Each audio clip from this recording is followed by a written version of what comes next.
শীতের সকাল, বাংলা বান্দা তেঁতুলিয়া ডাক বাংলো। এখানে গেস্ট হাউস রয়েছে, সুন্দর সুন্দর কটেজ রয়েছে। সাধারণত ভ্রমণ পিপাসুরা এখানে কাঞ্চনজঙ্ঘা দেখার জন্য আসে। মূলত অক্টোবর এবং নভেম্বর মাসে কাঞ্চনজঙ্ঘা স্পষ্ট দেখা যায়। ডিসেম্বর মাসে প্রচণ্ড শীতের কারণে কাঞ্চনজঙ্ঘা এখানে দেখা যায় না।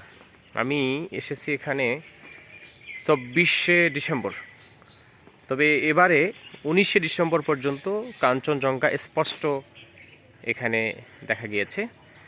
আমাদের কলেজের শিক্ষা সফরে 2 দিনব্যাপী শিক্ষা সফরের প্রথম দিন শেষ করে এই কটেজটা ভাড়া নিয়েছিলাম।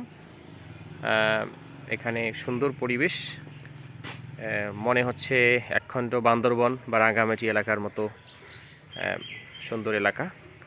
সাজেকের একটা ফিল এখানে হালকা পাওয়া যাচ্ছে। তো এখানে যে কটেজটা আছে এটা খুব সুন্দর, এটা সুন্দর সিঁড়ি দিয়েছে, সিঁড়ি দিয়ে কাঠের তৈরি। আমরা যদি এখানে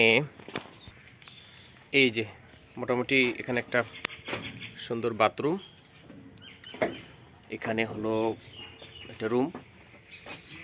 এই যে রুমের ইনডোরটা খুব সুন্দর। মোটামুটি আমরা ফরাদ স্যার সহ এখানে ভাড়া নিয়েছিলাম। তো এক রাতের জন্য মোটামুটি এখানে 2000 টাকা ফি দিতে হবে। তেঁতুলিয়া শীতের শহর, হিমালয় কন্যা বলা হয় বাংলাদেশের হিমালয় কন্যা তেঁতুলিয়া, পঞ্চগড়।